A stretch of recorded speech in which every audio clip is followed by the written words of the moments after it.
Après une absence de 10 ans du conseil d'administration de la Caisse d'allocation familiale, le MEDEF réinvestit ce mandat en 2011 en obtenant la vice-présidence. Le MEDEF est représenté par une équipe de 6 administrateurs, dont 3 suppléants, et cette équipe travaille sur les objectifs de la structure. Il y a 3 volets, principalement au niveau de la CAF. On a le volet enfance et famille. Donc la famille par l'allocation familiale, l'allocation rentrée, et puis l'enfance par l'accueil des jeunes enfants. Nous avons le volet logement, l'aide personnalisée au logement ou l'amélioration de l'habitat. Et le dernier grand volet, donc c'est la solidarité et l'insertion. La solidarité par l'handicap des jeunes et dans la famille, et le volet insertion notamment parce qu'il y a des portefeuilles de gestion de la CAF qui s'occupent notamment du RSA, du revenu de solidarité actif. Au niveau national, la CAF, c'est 11 millions d'allocataires sur 30 millions de personnes couvertes pour un budget total de 74 milliards d'euros. Et sur le plan local, 230 000 allocataires sur 600 000 couverts nécessitent un budget d'1,4 milliard d'euros de prestations. Il faut savoir que la situation sociale de La Réunion se reflète dans ce chiffre qui a quasiment doublé en 10 ans. Le but de la CAF, assurer le versement des prestations et le suivi des dossiers des familles. Et c'est précisément ce suivi qui est extrêmement important pour le MEDEF. Donc c'est vrai qu'au niveau du MEDEF, nous, il faut que la gestion soit rigoureuse, soutenir aussi la lutte contre la fraude et au niveau social, être présent dans les commissions d'action sociale pour accompagner les familles. Et les mandataires du MEDEF prennent un soin tout particulier dans cette étude de dossier des familles réunionnaises, avec en ligne de mire conserver une gestion saine sans dépassement de budget. Un regard attentif est également porté sur les jeunes, préoccupation essentielle pour l'actuelle présidence du MEDEF Réunion. À La Réunion, on a une population qui est jeune. On a des jeunes qui vivent de plus en plus tard dans les familles. Et donc c'est important que le MEDEF Réunion s'investisse auprès de ces jeunes, auprès des familles réunionnaises, pour faire en sorte qu'ils puissent s'insérer dans le monde professionnel. Le groupe CRC est une sommitale de moyens mis à la disposition de la CRP et de la CRR. La Caisse complémentaire des retraites, la CRR, gère les cotisations des entreprises et les prestations des retraités. C'est également un suivi de dossier qui est assuré pour les actuels et futurs retraités. Et c'est de produits de santé et de prévoyance dont il s'agit à la CRP, Caisse régionale de prévoyance. Elle gère des contrats collectifs et prochainement individuels. Et le MEDEF Réunion à la CRR, c'est un partenariat de longue durée. La caisse de retraite date de 1976.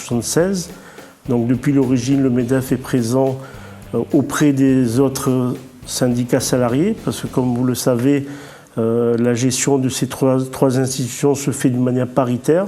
Alors pour le MEDEF, c'est très important. Je pense que c'est une manière d'être présent dans la vie sociale et économique de l'île, puisqu'il ne faut pas oublier que la retraite touche les salariés des entreprises, également tout ce qui concerne la santé et prévoyance. Donc elle peut faire passer les valeurs du MEDEF auprès de ces institutions. Le dynamisme de la démographie réunionnaise va générer de plus en plus de retraités. C'est la raison pour laquelle les 12 mandataires de la CRC ont un rôle primordial dans les commissions internes. Assurer des projets qualitatifs et pérennes, mais ce ne sont pas les seules actions. Pour exemple, à la CRR, en complément des aides de la sécurité sociale, il existe des aides personnalisées. La CRR a un budget social pour aider ces retraités qui ont souvent des soucis pour finir leur fin de mois. Également au niveau de la CRP, là aussi on a des actions de prévention au niveau des maladies. Par exemple, on est partenaire de Cardio Run pour un parcours santé, donc on a également des actions de prévention. Progestif Réunion est une instance paritaire dont la mission est d'informer, de conseiller, d'accompagner les salariés et les demandeurs d'emploi et finance leurs projets dans le cadre du congé individuel formation, la validation des acquis de l'expérience, les bilans de compétences et les formations hors temps de travail. 3600 entreprises réunionnaises, représentant 71 000 employés, financent une partie des ressources du FONGECIF. Des ressources complémentaires proviennent de l'État, du FSE et du Fonds de péréquation. Ainsi, en 2011, 519 projets ont pu bénéficier d'un budget de près de 4,7 millions d'euros à La Réunion. Pour sa part, Opcalia a pour mission d'accompagner des entreprises dans le développement des compétences et de la formation. Les faits marquants concernant l'exercice 2011. Premier point, c'est la montée en charge des actions complémentaires financées par le FPSPP dans le cadre des projets émis par Opcalia National. Deuxième point, c'est l'ouverture des interventions vers les demandeurs d'emploi. Ceci implique donc une relation plus intense avec Pôle emploi. Autre point important de cette année dernière, l'organisation des services et la préparation des procédures pour passer à l'agrément national unique. Ces instances sont d'une importance capitale, elles influent directement sur la formation, une des priorités de la présidence actuelle du MEDEF Réunion. Le MEDEF est à l'origine de la création d'Opcalia et prend toute sa place aux côtés des syndicats patronaux et de salariés au sein du FONGECIF. En ce qui concerne effectivement Opcalia, il faut souligner qu'effectivement c'est une structure paritaire qui a été créée à l'origine par un accord paritaire donc entre le MEDEF et les organisations de salariés. Donc c'est une instance effectivement dans laquelle le MEDEF est fortement impliqué puisque c'est l'organisation patronale qui effectivement assure la représentation des entreprises à travers cette instance paritaire. La formation et encore la formation. Les mandataires du MEDEF l'ont parfaitement compris. C'est la clé de voûte de toute entreprise. Le mandataire MEDEF a un rôle important parce que nous fonctionnons en commission paritaire. Donc il est important d'être présent, de représenter le MEDEF, de défendre la politique du MEDEF et de défendre les intérêts des entreprises. Dans l'intérêt des entreprises et dans l'intérêt des salariés également qui se forment pour l'évolution de l'entreprise, pour la pérennisation de l'emploi également. Pôle emploi est issu de la fusion entre les ACEDIC et les ANPE. 26 agences en France travaillent selon les règles d'assurance chômage fixées par l'UNEDIC. La loi du 1er août 2008 a créé les IPR, instances paritaires régionales chargées d'examiner les cas individuels de demandeurs d'emploi. Et ce paritarisme est d'autant plus important qu'il ne faut pas oublier que les règles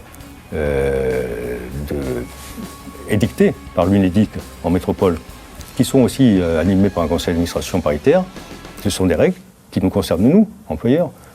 Si demain nous voulons défendre le montant de nos cotisations, il faut bien que le paritarisme existe, il faut bien que nous puissions en décider. Il serait dramatique de voir demain l'UNEDIC disparaître au profit d'un organisme étatique qui déciderait pour nous, pour notre compte, du montant des cotisations. Et donc du montant de l'indemnisation, puisque l'un et l'autre sont liés. Quand on a l'argent, on indemnise mieux. Quand on a moins d'argent, on indemnise moins. Le rôle des IPR est de traiter les demandes d'indemnisation exceptionnelles, suite à un départ volontaire, chômage sans rupture de contrat, maintien du versement des prestations. La détection des allocations indûment perçues fait aussi partie du rôle des IPR, sujet ô combien délicat. On a des vues qui sont très proches. Quand au effort, nous disons, nous MEDEF, il faut sanctionner le chômeur qui est fraudeur, je veux dire, on a le même sentiment de la part du monde salarié. Il n'y a pas que des mauvais chômeurs. Là, il faut rappeler que l'assurance chômage est une assurance et tout le monde y a droit. Et je crois que le paritarisme y contribue. Les chefs d'entreprise sont des partenaires sociaux essentiels au sein du Pôle emploi, car ils possèdent une donnée fondamentale, la connaissance du terrain. Ainsi, l'idée que j'avais émise, c'est de dire qu'il est, au sein du MEDEF, c'est de dire qu'il est complètement anormal qu'on ait à La Réunion des emplois qui ne sont pas pourvus. Ce n'est pas forcément le demandeur d'emploi qui est fautif, il faut peut-être aussi qu'en tant qu'employeur, on se pose la question du pourquoi, mais j'ai insisté pour qu'une cellule spécifique existe au sein de la CEDIC, avec un homme, au sein de Pôle emploi, pardon, avec un homme désigné, et si un employeur demain du MEDEF a un problème pour recruter quelqu'un de spécifique, et ben qu'on fasse tout. Et il y a de la formation, il y a de l'argent, on peut former l'homme, on n'a pas le droit de dire on n'a pas trouvé quelqu'un. Le Conseil des prud'hommes est une institution paritaire et élective. Elle a pour mission de régler les différends entre employeurs et salariés et la première étape est la conciliation.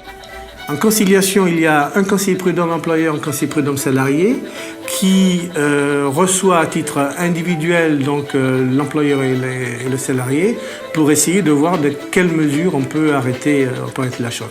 Vous savez, la meilleure façon de gagner une guerre, c'est de l'éviter. Ensuite, lorsque la conciliation n'a pas abouti, et c'est vraiment dommage, on arrive en ce qu'on appelle un bureau de jugement. La difficulté de ce mandat est en particulier liée à l'évolution permanente du Code du travail, sa complexité, sa rigueur, ses finesses. Nos mandataires doivent avoir des connaissances techniques pointues afin de pouvoir défendre au mieux les intérêts des entreprises. Le MEDEF, qui a une structure très au fait de la vie de l'entreprise et très au fait de la gestion du personnel, a un atout à jouer et doit surtout pouvoir... lorsqu'il y aura des élections de prud'hommes, pouvoir mettre en avant des personnels qui sont bien à même de pouvoir juger, qui connaissent bien les choses, qui pourront bien mieux défendre les autres et non pas être passifs en disant « bon ben, ok, c'est la vie, quoi. C'est le code du travail, on peut rien. Ainsi, il est primordial pour le MEDEF d'être représenté dans cette institution. Le combat prud'homal est rude et il faut en connaître toutes les subtilités. On a affaire à des conseillers prud'hommes salariés qui, par principe, défendent les salariés. Et on a un code du travail, je suis désolé de vous dire, mais par principe, ils défendent les salariés aussi. Bon. Face à ces 3200 pages, qu'est-ce que vous voulez faire? Le Conseil des prud'hommes est organisé de façon cohérente. Ainsi, les litiges sont étudiés et tranchés par des juges issus du secteur d'activité en question. Il y a d'abord 5 sections. Il y a la section commerce, la section industrie, section activités diverses, section encadrement et section agriculture. Dans chaque section, les conseillers prud'hommes ont été élus dans les domaines professionnels qui les concernaient. En section industrie, ce sont les conseillers prud'hommes employeurs-employés de ce secteur qui ont été élus dans cette activité. C'est véritablement au tribunal de commerce que l'on a la température de l'économie de la Réunion. Hervé Maraudon a été élu il y a quelques mois au poste de juge-commissaire. Le mandat de juge-commissaire est de 2 ans. Il est renouvelé par élection ou par nomination du président du tribunal. Et nous devons justement apporter notre expérience pour l'aide des entreprises en difficulté en essayant de sauvegarder le maximum d'emplois et de l'entreprise. Nous recevons la liste des dossiers et le rôle où toutes les entreprises viennent au tribunal de commerce, soit pour des procédures simplifiées, soit pour des procédures collectives. Seul le collège patronal est représenté. Composé de magistrats professionnels et privés, le tribunal de commerce examine les cas d'entreprises en difficulté. Ces juges privés sont bien entendu soumis à un droit de réserve et une consigne d'extrême confidentialité. Ils ont du reste été formés par le tribunal même, aussi bien dans le fond que dans la pratique. Les faits sont évoqués et le tribunal décide de la procédure adaptée à chaque entreprise. Soit un mandataire, soit un liquidateur judiciaire sera désigné pour représenter les créanciers. Cette procédure est très contrôlée par les actes du Code du commerce et les entreprises n'utilisent pas suffisamment le tribunal de commerce pour venir faire de la prévention avant que ce soit catastrophique. Les juges sont élus par les délégués consulaires des listes électorales de la Chambre de commerce. On comprend mieux l'importance fondamentale pour le MEDEF Réunion d'être représenté dans ce cadre juridique. Notre rôle est de défendre et d'aider les entreprises à passer ce cap difficile. Lorsque vous vous retrouvez au tribunal de commerce, c'est que votre entreprise est déjà en difficulté financière et c'est une chose qu'il faut accompagner l'entreprise pour que ça se passe le mieux possible en étant impartial et en jugeant vraiment en âme et conscience les dossiers. L'emploi est naturellement au centre des intérêts, mais la sauvegarde et la bonne marche de l'entreprise sont la clé de l'action du tribunal. Même si souvent, la liquidation judiciaire doit être prononcée, le MEDEF Réunion conserve une présence nécessaire dans cette institution. C'est bénévole, donc c'est pris sur votre temps d'entreprise et sur votre temps personnel puisque vous étudiez le soir les dossiers. Alors vous allez me dire pourquoi faire cela? C'est parce que le syndicat, le MEDEF, c'est au service d'entreprise, donc il faut se mettre au service d'entreprise pour les aider, c'est clair.